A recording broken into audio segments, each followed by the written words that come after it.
제10계명의 2계명 예배에 관한 말씀을 한번 살펴보겠습니다. 자, 예배의 내용이 중요한데 그 내용을 담고 있는 형식도 중요하다 그 얘기입니다. 그래서 1계명에서 말씀하고 있는 것은 너는 나 외에 다른 신을 두지 말라. 그러니까 우상을 두지 말라. 하나님만 섬겨야 될 것을 말씀하고 있고, 그러면 그 하나님을 섬기는 방식으로 어떤 방식으로 섬길 것인가 라고 하는 것인데요. 지난 시간에 그 대유리 문답과 소유리 문답을 언급을 했는데, 이 소유리 문답은 평신도들을 향한 좀 간략하게 기록된 답변서인데 너무 간략하다 보니까 중간에 설명에 빠져버리면 너무 간략한 것만이 좋은 것만은 아닌 것 같고, 그래서 오늘은 이 대유리 문답에 있는 것을 가지고 왔습니다. 자, 일단 제가 문을 물을 테니까 답을 하시는데 뭐 다 안다고 말씀하지 마시고 그래도 할 때 같이 한번 했으면 좋겠습니다. 제가 문 읽을 테니까 답을 같이 읽겠습니다. 107문. 자, 제2계명은 무엇인가? 제2계명은 우상을 만들지 말지니 위로 하늘에 있는 것이나 아래로 땅에 있는 것이나 땅 아래 물속에 있는 것에 어느 형상이든지 만들지 말고 거기 절하지 말고 섬기지 말라.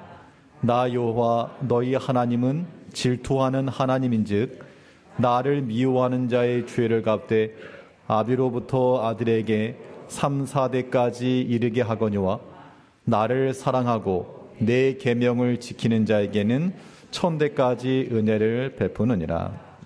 네. 자, 이 계명에 있어서는 우상을 만들지 말라라고 말씀하시고, 우상을 만들 때에는 그 당시 어떤 나무로 만들었든지 돌로 만들었든지 어떤 형상을 가지고 만들었다는 겁니다.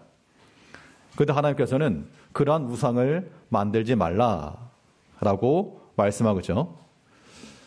그러면 왜 이렇게 형상을 가지고 만들지 말라 하셨을까? 하나님은 물질이 아니시고 영이시기 때문에 눈에 보이는 어떠한 물질적인 존재가 아니십니다. 그러면 하나님은 형상이 없으신가? 하나님도 형상이 있으시죠. 우리 눈에 보이는 그러한 육체적 형상은 아니지만 하나님께서 자신의 형상을 따라 우리를 만드시고, 그 때문에 우리 각 사람이 하나님의 형상을 따라 지은 바 되었고, 또 하나님께서 우리 안에 거하셔서 친히 하나님이 우리 안에 거하심으로 눈에 보이는 그러한 형상을 만들지 말고 우리가 만들어가야 될 가장 유일하고 적합한 형상이라고 하는 것은 하나님을 사랑하고 경외하는 우리의 신앙 인격이라는 겁니다.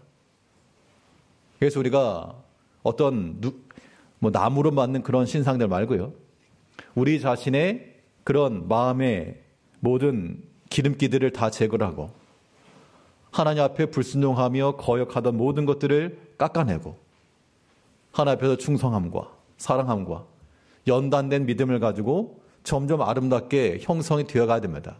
그게 하나님의 형상으로 만들어져 가는 것이죠. 우리가 눈에 보이는 바로 나는 다른 우상을 섬기지 않습니다. 부적 같은 거 안 붙입니다. 당연히 그런 것은 기본적으로 우리가 성도들은 하지 않아야 될 것이지만, 그러나 그거 하지 않았다고 다가 아니라 하나님께서 우리에게 그 어떤 것으로든 형상을 만들지 말고 절하지 말라. 그 의미 속에는 오직 하나님만이 참된 하나님이시므로 너희 안에 하나님의 형상이 이루어지기까지, 바울도 말하기를 너희가 그리스도 형상이 이루어지기까지 내가 또한 해산의 수고를 한다. 그러므로 우리가 이 계명 가운데서 이 우상을 만들지 말라, 다른 형상으로 조각하지 말라 라고 하는 이 말씀 속에서 우리가 참으로 만들어가야 될 하나님의 거룩한 형상이라 함은 우리 자신을 통해서 만들어가는 겁니다. 그런 의미에서 우리가 이 2계명 가운데 오직 하나님이 우리의 섬기는 대상이시요, 또 우리가 그 하나님의 형상이 되기까지 우리를 잘 만들어가야 됩니다. 이 계명에는 10계명의 모든 계명이 그러한데, 하지 마라라고 하는 금지의 명령이 있고 또 하라라고 하는 이 긍정의 명령이 있습니다. 근데 이 두 가지 모두 반대되는 것도 포함되고 있습니다.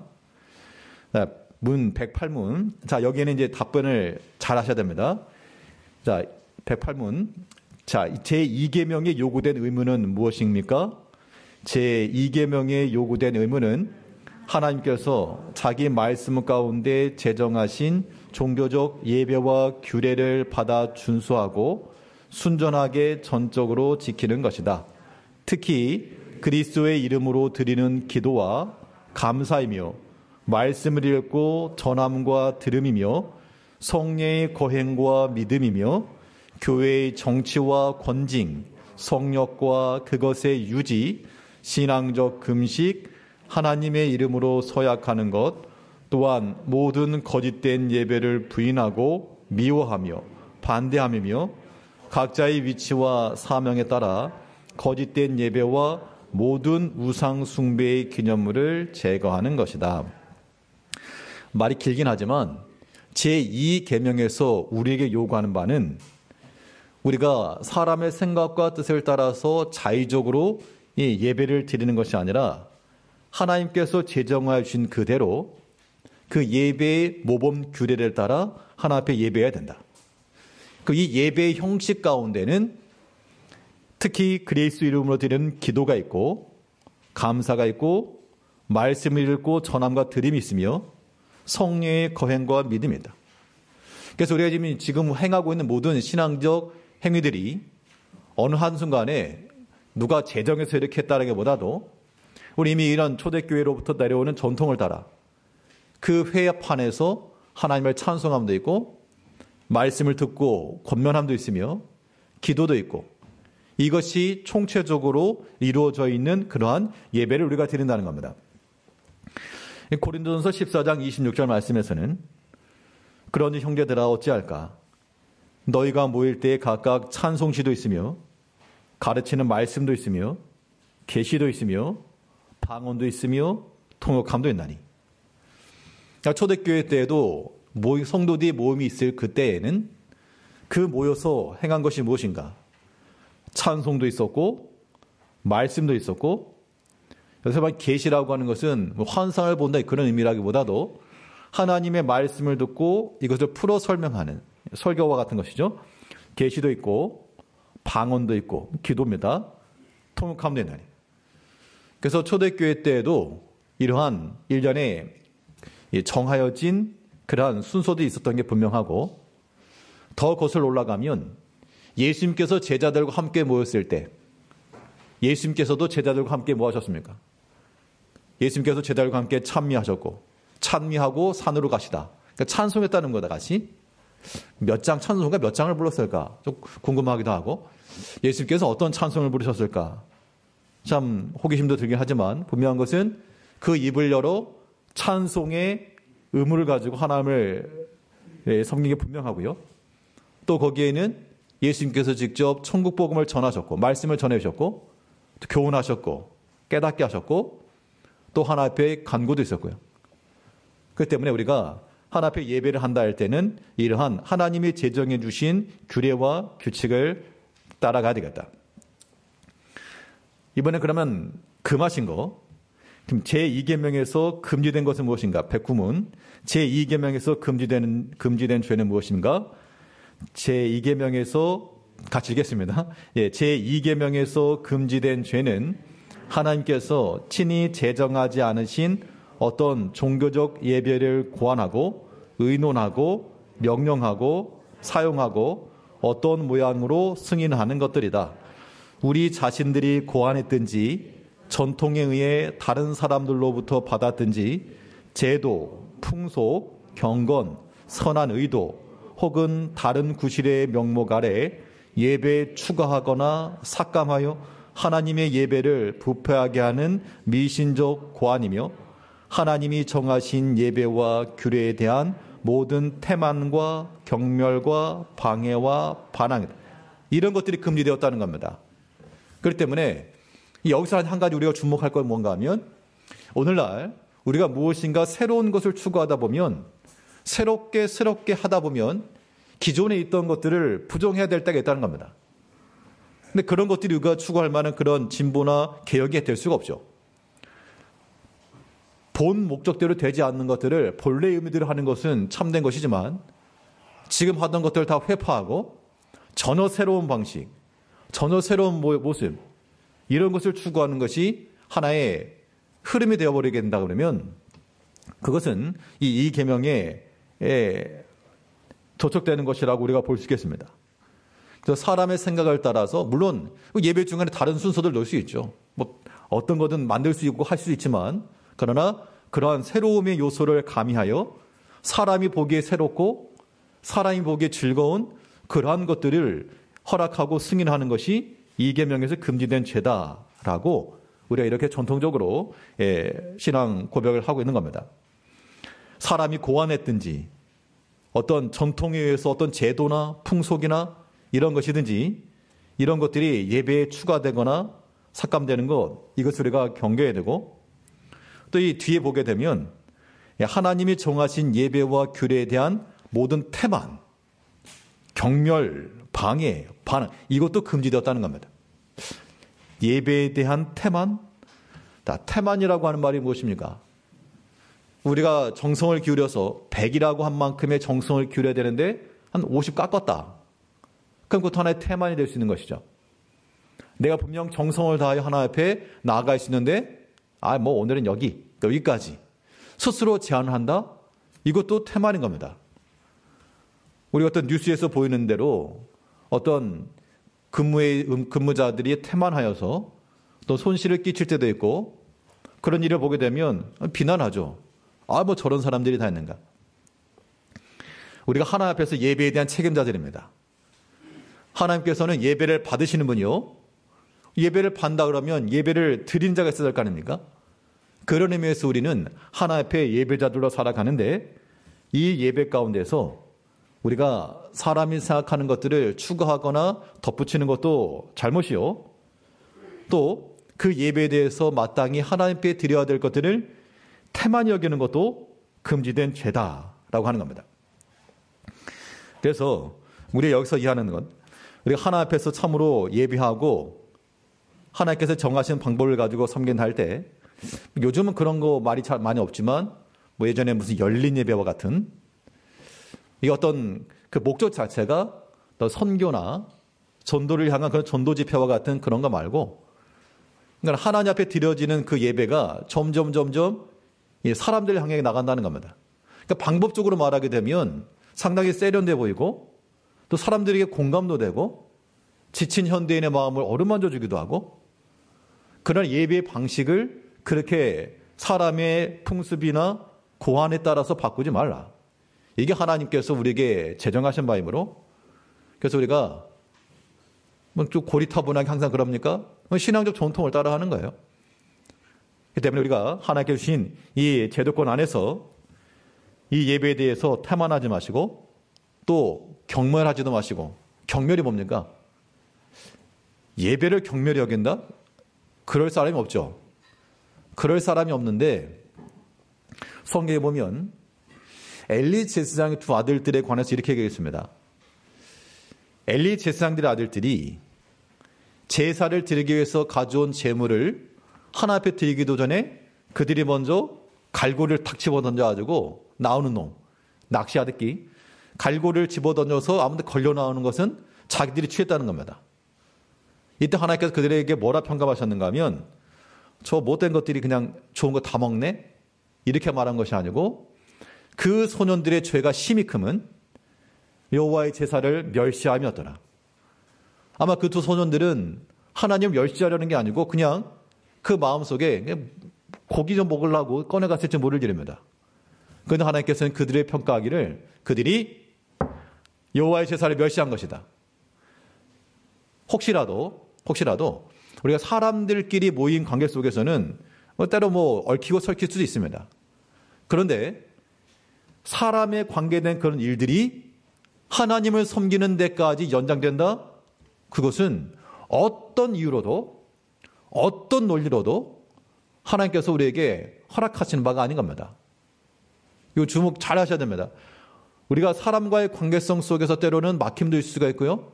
어려움도 있을 수 있지만 그것이 예배로까지 연결되면 절대 안 됩니다. 이것은 이 엘리 자녀들이 몰래 하나 앞에서 그 재물을 가져간 것에 대해서 그 재물이 아깝다라고 말씀하지 않고 하나 앞에 드리는 제사인데 그걸 멸시한 것이다. 예배라고 하는 것이 자체 하나 앞에 드리는 것이죠. 사람이 관계없다는 겁니다. 우리가 하나 앞에 드려지는 거기 때문에 우리 모든 성도님들은, 예배자들은 반드시 이 예배하는 자리가 그 어떤 요소로 인해서라도 방해받지 않아야 됩니다. 그렇게 되면 하나님보다 더 큰 존재가 되는 거예요. 그 어떤 누군가, 어떤 사건, 이것이 하나님보다 더 커버린다? 완전한 우상이죠. 그러므로 올 한 해 동안에 우리 예배가 다시금 회복이 되고 풍성해지고 하나님 앞에 참된 예배자가 되어야 됩니다. 그런데 여기서 하나님께서 우리에게 하나님만 잘 섬기라고 하는 것을 말씀하시면서 하나의 부가적 설명을 주시는데, 110번입니다. 문제 110번. 문 읽을 테니까 답을 같이 하겠습니다. 문 110. 제2계명을 더 잘 지키게 하려고 여기에 어떠한 이유가 부과되었는가? 하나님은 우상 숭배자들을 영적으로 가늠한 자로 여기사 보복하시는 분노를 나타내신다. 이 계명을 범한 자들을 자기를 미워하는 자들로 여기셔서 여러 시대에 이르기까지 그들을 형벌하신다고 경고하심과 자기를 사랑하며 이 계명을 지키는 자들에게는 여러 대에 이르기까지 자기의 긍휼을 약속하신 것이다. 자, 이게 무슨 말씀인가 하면요, 우리 출애굽기 오늘 본문에 읽었던 것처럼 하나님 앞에서 5절 말씀을 보겠습니다. 본문 20장 5절에서 그것들에게 절하지 말며 그것들을 섬기지 말라. 나 네 하나님 여호와는 질투하는 하나님인즉 나를 미워하는 자의 죄를 갚되 아버지로부터 아들에게로 3, 4대까지 이르게 하거니와. 자, 하나님 앞에서 바른 예배를 드리지 아니한 자를 하나님께서는 너는 나를 미워하는 자라, 이렇게 판단하셨기 때문에 예배자의 기본 정신은 하나님을 사랑하는 거죠. 하나님을 사랑하는 것이 예배의 근본입니다. 또 하나님께서는 질투하는 하나님이라고 했죠. 질투가 뭡니까? 질투라고 하는 것은 사람이 성격이 그런 의미가 아니고, 여기서 말하는 질투라고 하는 것은 하나님의 그러한 사랑을 표현합니다. 다른 사람에게 빼앗기고 싶지 않은 그러한 마음인 거죠. 그 말인 즉슨 하나님께서 우리를 그만큼 질투하기까지 사랑하신다는 것인데, 그러므로 우리가 하나님 앞에 나아간다 할 때도 우리를 질투하신다, 우리를 사랑하시는 하나님, 그 하나님 앞에 우리 또한 질투하기까지 하나님을 사랑하는 것이 예배자의 근본이고, 여기서 한 가지 볼 것은 이 나를 미워하는 자의 죄를 갚되 아비로부터 아들에게로 3, 4대까지 이르게 한다. 1대도 아니고 2대도 아니고 3, 4대일까? 지금의 핵가족 시대라서 개인, 그러니까 가족 한 세대가 사는 경우도 많고 또 단독으로 사는 경우도 있으시고요. 그런데 예전 불과 몇십 년 전만 해도 거의 한 가정 안에 할아버지, 아들, 손자, 더 올라가면 증조 할아버지, 고조 할아버지까지도 그런 경우도 분명히 있죠. 한 3, 4대라고 하는 것은 결국 그 당시로 말하면 한 가족 공동체 구성원이라는 겁니다. 그런데 하나 앞에 바른 예배를 드리지 않고 우상을 섬기는 어느 한 사람이 있게 되면 그 한 사람의 영향력이 그 자녀 손대까지 나가기 때문에 그 가정 전체가 하나님 앞에 미워하는 바가 되고 하나님의 그런 진노하심을 받게 된다, 그 이야기입니다. 자, 이것을 우리가 적용하게 되면요, 우리 가정 내에서 어느 한 사람이라도 하나 앞에서 어긋나지 않고 예배 자리에서 빠지는 자 없도록 우리 한 사람 한 사람이 그만큼 소중한 것이고요. 또 가정 내에서 영향을 미칠 수 있는 그러한 부모일지 혹은 우리 모두가 다 다른 우리 가족 구성원들, 꼭 가족만 해당하지는 않겠습니다. 교회 구성원들, 이런 사람들에게 하나 앞에 선한 영향력이 미쳐갈 수 있도록 해야 됩니다. 목회자 한 사람이 만일 바르게 예배를 드리지 않고 범죄한다, 그러면 그 영향력이 많은 사람이 가겠죠. 또 어떤 우리 장로님들이나 권사님들, 집사님들, 어떤 하나님 앞에서 더 힘써서 중심적으로 충성하고 봉사하셔야 되는데 그렇지 않고 오히려 잘못된 길로 나간다. 그런 많은 사람들의 본이 될 수 없기 때문에 더 많은 해를 끼칠 수 있다는 겁니다. 그런 의미에서 하나 앞에서 다른 우상, 다른 바르지 않은 예배, 이러한 모습 불신앙 가운데 나간다라고 하는 것은 3세대까지 이른다 그 공동체가 하나 앞에 심판을 받는다 그 얘기입니다. 그런데 반대로 하나님께서는 바르고 참으로 예배하는 자들에게는 복을 약속하셨죠. 6절 말씀을 보니까 나를 사랑하고 내 계명을 지키는 자에게는 천대까지 은혜를 베푸느니라. 그러니까 하나님의 은혜와 복이 주어지는 약속이 여기 있습니다. 하나님의 은혜와 복이 어디 있다고요? 나를 사랑하고 계명을 지키는 자. 나는 이 계명을 통해서 너희가 다른 세상 우상 섬기지 않고 하나님을 참으로 사랑하며 그의 계명을 잘 지키는 자들은 하나님께서 그 가정을 지켜주실 것이고 천대까지 내려가는 복이니까 그 가정을 지켜주실 것이고 그 자녀들을 지켜주실 것이고 은혜를 베풀어 주실 것이다. 어떤 가정이 복이 있는가? 그러니까 세속적인 것을 따라가지고 세상의 잘됨을 위해서 수고하는 거 그런 것이 우리의 인생의 복을 확증해 줄 수가 없습니다. 물론 잘 될 수 있죠, 당연히. 세속적인 것을 통해서도 잘 될 수 있지만 그러나 믿음을 떠나서 행하는 것에 대한 그 마지막 그 결말은 그 행함대로 되리라. 그러니까 우리가 신앙인들이니까 하나님 안에서의 참된 복과 은혜를 구하는 겁니다.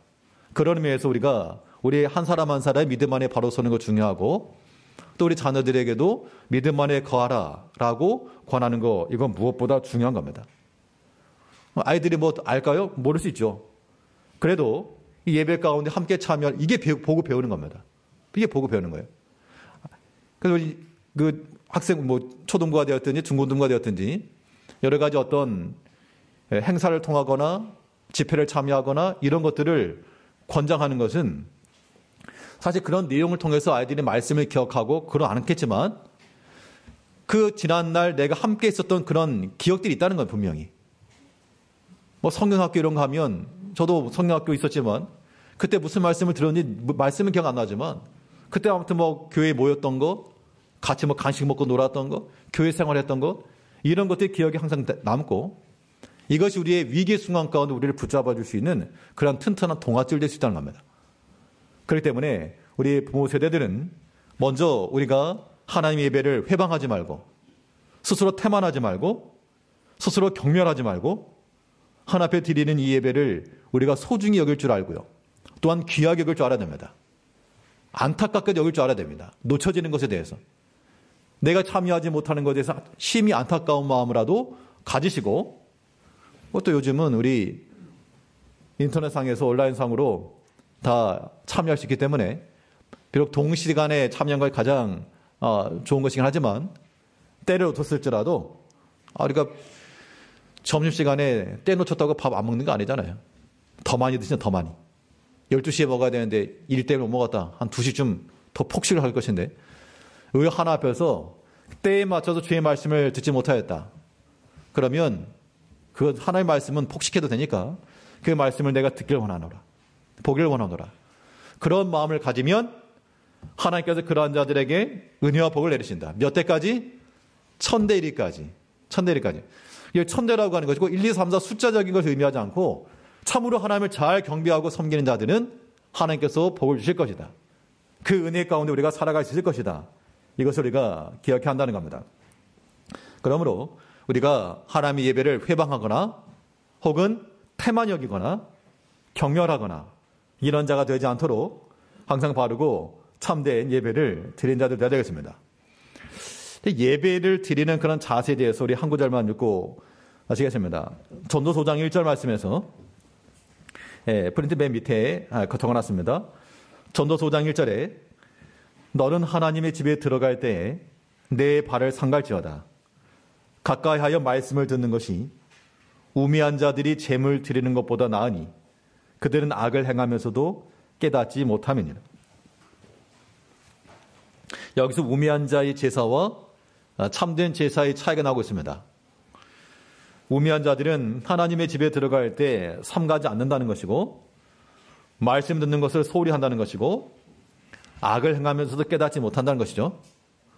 이걸 이제 뒤집어 말하면요, 참된 예배자들은 하나님 앞에 나아갈 때 스스로를 삼가고, 그건 자기를 위하는 게 아니다 그 얘기입니다.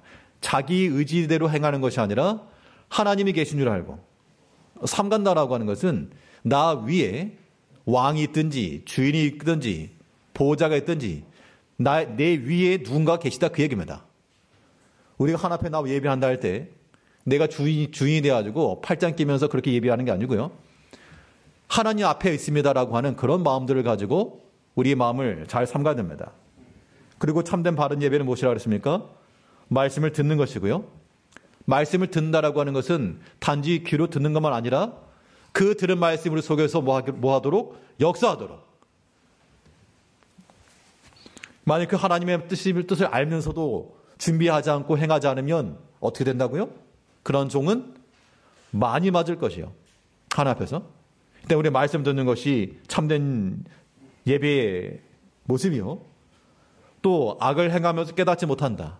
바꿔 말하면 참된 제사는 우리의 모든 죄악된 것들을 회개하고 하나님 앞에 나가는 겁니다. 그래서 우리의 모든 행실을 돌아보면서 하나님 앞에 경건함과 하나님 앞에 바르지 못한 모든 것들을 찾아서 회개할 수 있는 그런 모습이 있어야 됩니다.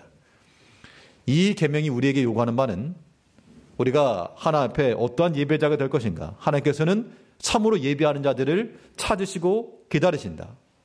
우리를 질투하기까지 사랑하신 하나님 앞에 우리 또한 하나님을 사랑하는 마음을 가지고 예배할 것이며, 천대까지 약속된 하나님의 그 축복이 있는 참되고 바른 예배 가운데 우리 자신을 하나님의 거룩한 형상으로 잘 만들어서 오직 하나님만 잘 경외하며 섬기며 나아가는 우리 모든 성도님들 되시길 바라겠습니다. 기도하겠습니다.